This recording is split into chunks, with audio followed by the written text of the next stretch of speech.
You're cursed, so you better get out of this house soon. A few days ago, my mother-in-law, Vicky, treated me like I was the one who was cursed and kicked me out of her house. I'm Hannah, and I'm 33 years old.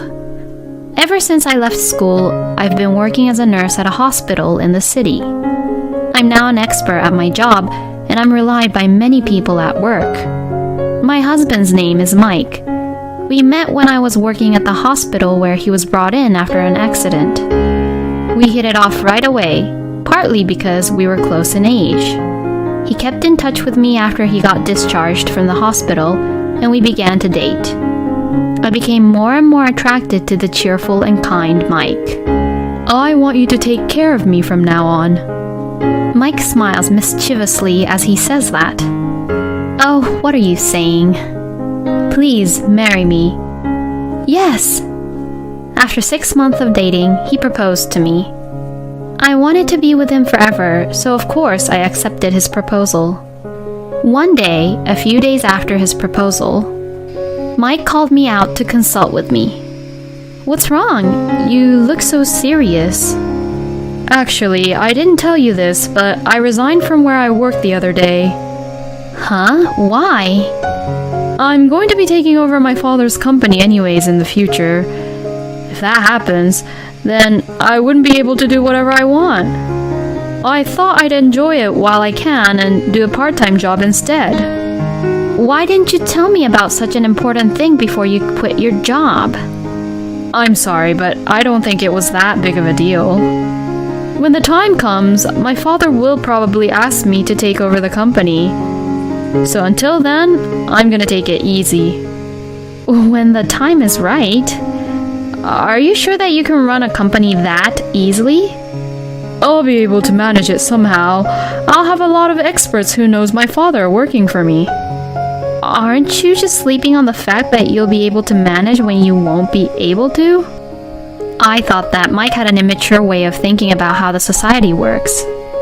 He proposed to me only a few days ago, and I was just stunned. I may depend on you for a while, but we'll do our best together. And I mean, you have a higher income than me to begin with. Huh?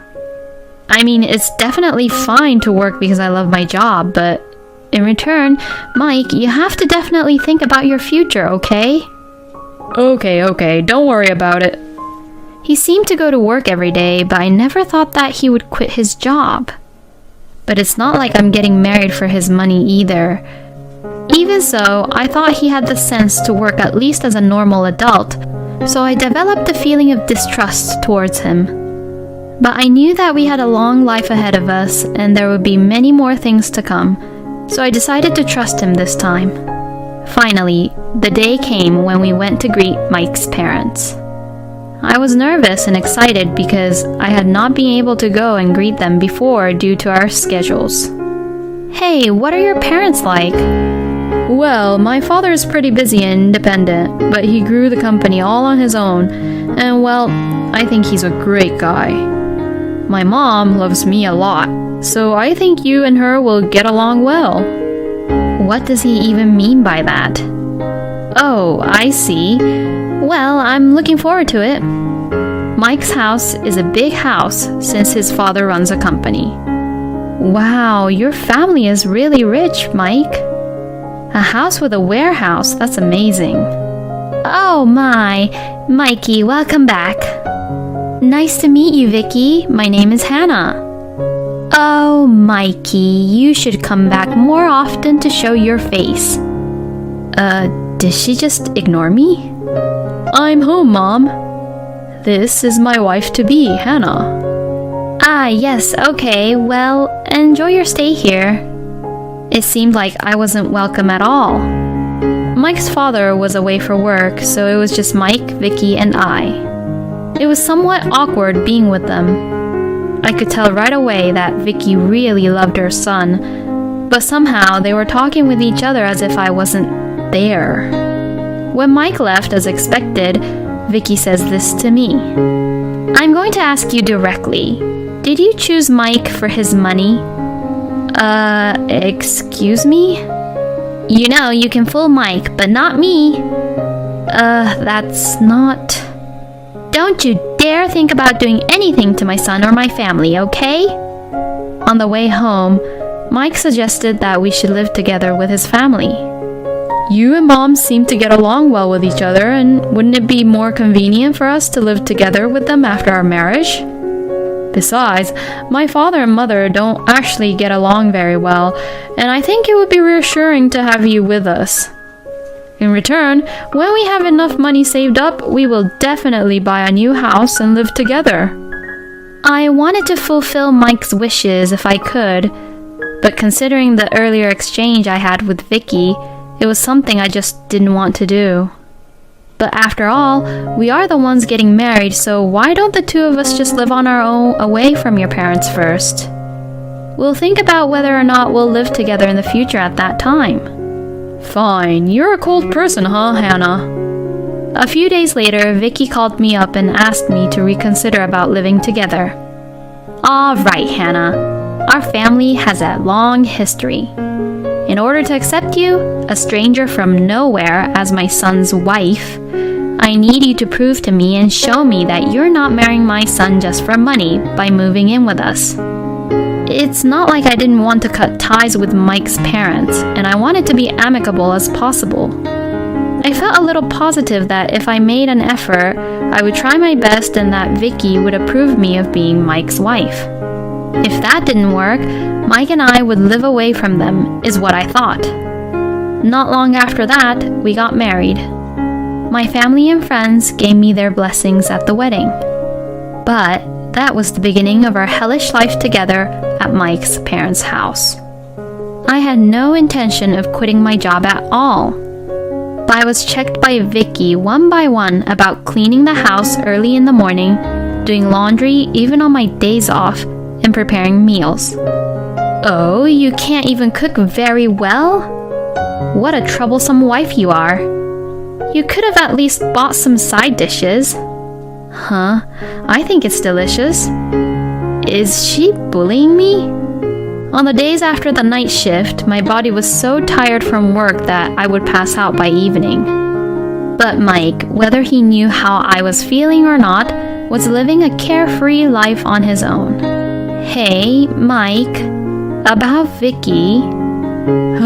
Again? Just make it work with my mom. I have to go to my part-time job now. Hey!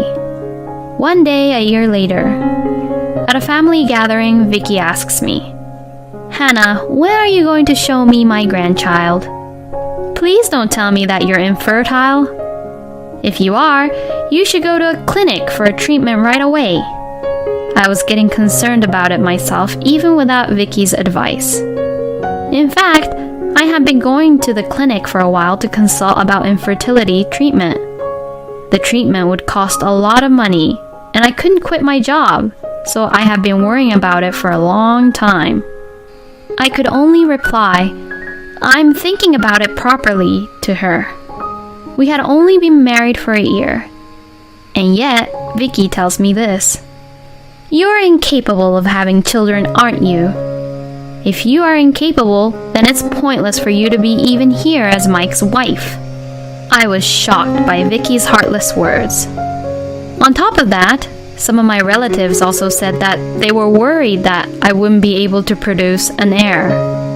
When I looked at Mike, he turned his face away and ignored me. I had no one on my side. I'm doing my best. I've been to the clinic and had tests done. Well, this is the first time I'm hearing about this. Then you must be able to get pregnant with healthy children, right? If you can't produce an heir, you are completely unnecessary here. If that happens, I will ask you to divorce my Mikey. With those words, something inside me snapped. I've had enough. I'm not a slave that you can just disown me just because I can't get pregnant. Besides, I married Mike, not his whole family. Oh dear, you've really said some things that you can't take back now. You really are not qualified to be a wife after all. It can't be helped if you're only after our money, though. Well, I've had it enough too. A woman like you who can't have children better get the hell out of my house. Hearing her words, I packed my bags and left immediately. I I went back to my parents' house and told them what had happened. Mike called me as soon as he came home from work. "Please, come back. If you're not here, I'll be troubled." "Troubled by what? Are you saying that knowing what I went through?" "But I don't want a divorce from you." "Then why don't you leave your parents' house and come live together with me?" "But my mom..." "Are you going to leave your parents' place or not? Which is it?" Let me think about it for a little bit." "Huh?" In the end, Mike couldn't argue back to Vicky and ended up divorcing me. We had a little trouble during the divorce process. Vicky, who knew that I have my savings, told Mike to divide the property properly between us, but I was totally against it. A meeting was set up to discuss about the issue, but thanks to my parents and the lawyer I had asked for, also complained to Mike about it, so he caved in and the divorce was successfully finalized with no property division. To this, Vicky was saying, "My son said enough is enough, so that's why he was kind enough to cave in and you should be thankful for that." Finally, everything was over. I couldn't see a future with such a crazy person like Vicky, and Mike, who seemed to be forever stuck at his part-time job. I was glad that this was over. I also became to think that I should start my life over again with a refreshed mindset. I was now alone and I had moved out and resumed work with a refreshed mind. And few years later, one day, when I had almost forgotten about the past, Vicky suddenly came to my house. "Long time no see. What happened?" "You were only trying to be innocent when you weren't at all. Our family heirloom is missing ever since you left. Give it back, you thief." I had no idea what she was talking about, but I was not happy to have her making a scene at my front door, so I reluctantly asked her to come inside the house. Vicky was being very aggressive. "Our family heirloom, which was placed next to the warehouse, is missing. It was you who took it, right?" Not only did she accuse me that I was unable to have children, but she would also accuse me as being a thief. I'm just so stunned. "Huh? What do you mean? I have no clue what you're talking about." "Fine, I'll give you some time, a few days, to return it back. If you return it in time, then it'll be fine. If you don't, I'll sue you." Vicky finally left after saying that. I had no idea what was going on, and all I was left with was a feeling of discomfort. There certainly seemed to be a lot of important things in that huge house, but I had no interest in them at all, so I didn't even take a closer look. Of course, I had no idea how much they were worth for, and there was no way I was going to take it. And she just suddenly treats me like a thief. After that, Mike called me in a panic. "I'm so sorry, Hannah. I think my mother visited you, but it was a mistake about the family heirloom being stolen. I'm really sorry about this." He told me this over the phone and hung up. Exhausted by this turn of events, I lied on the sofa. A few hours later, the doorbell rang, and both Vicky and Mike came in together. "I know you're in there. Come on out." "Come out, you cursed one. Give me back what you stole from me. I came all the way here to get it for you." "Mom, just please calm down." Vicky is just screaming around for me to return their family heirloom, and Mike is desperately trying to stop her. It's not good for the neighbors to hear you screaming in a place like this, so come inside, please. If you just return what you stole from me, then everything would have been fine." "Mom, as I've been saying, there must be some mistake here." "Why are you protecting this woman, Mike?" "What do you mean, why? That's..." And then it hit me. "Mike, could it be you who took the family heirloom?" "Huh?" "In the past, when you run out of money, you used to secretly take my accessories out and sell them." Well, that's..." "Oh no, Mikey, did you?" Knowing that he couldn't deny the truth now, Mike began to confess. "I don't get enough money from my part-time job, and Mom, you don't give me any allowance these days." My father also told me not to come to work, and I can't pay back my debts because he won't retire anytime soon. Mikey, you're in debt? Apparently, he didn't have enough allowance, so he even began to be in debt. Wow, he really is helpless. So, since it's not my fault at all, can you both please leave? No! The reason Mikey did this is surely because of your influence. He might have borrowed money because you told him to. I can't believe Mikey married a hopeless woman like you. That's right, I'll demand alimony for all the troubles you've caused me. Right, Mikey? You're the one who caused me troubles to begin with. Why is Mike's debt my fault? Isn't it because of the way you brought him up like that he became who he is? Don't you think so? I mean, normally, adults don't act like that. I didn't even want to see you both, but you were the ones who suddenly barged into my house, so who's the crazy ones here? When I was getting tired of this, my husband, who was in the back of the house, came over to me. He said, "What's wrong?" as he appeared with our baby in his arms. Yes, I had actually remarried. The moment they saw the faces of my new husband, Dave, and our baby, both Vicky and Mike looked very surprised. Of course they were, because my current husband was the lawyer who I had hired from that divorce. Later, I met him coincidentally through a friend who was that lawyer who helped me at that time. Dave, who knew the personalities of my former in-laws, and Mike, was worried about me and had helped me in many ways. When I talked to him, we had the same interests, and above all, he was a really reliable man. 6 months later, we got married. Oh, hi, it's been a while. Both Mike and Vicky were stunned by Dave holding a baby. A baby? No way. Why did you barge in here without any permission? I heard a little about this before, but are you still living without any proper income from a company?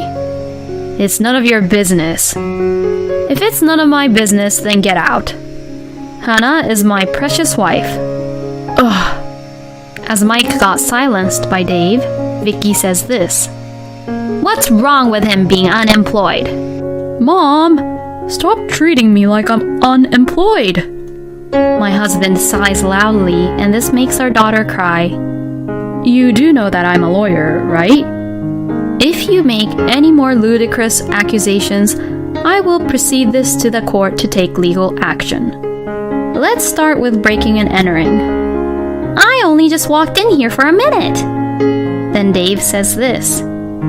You may think it's easy to say that you just only entered someone's house for a few minutes, but the crime of breaking and entering comes with penalties like imprisonment.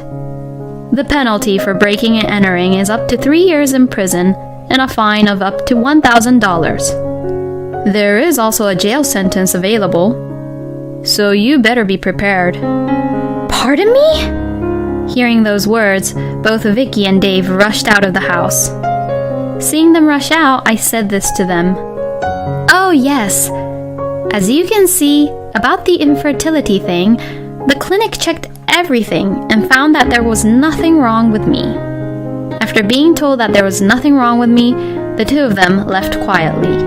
Dave laughed as I said this to them. If you ever come back again, I will be calling the police. Later on, when Dave sent a notice to Vicky's house, my ex-father-in-law called me right away to apologize. I'm so glad I married a very reliable husband. I heard from a mutual friend that Mike is still living with his family. Our family of 3 is living happily together now. Oh yes, I also found out recently that I am pregnant with our second child. Dave hugged me gently, and we are so happy. I am very grateful for my kind husband. I'm so sure that the future of our children is very bright.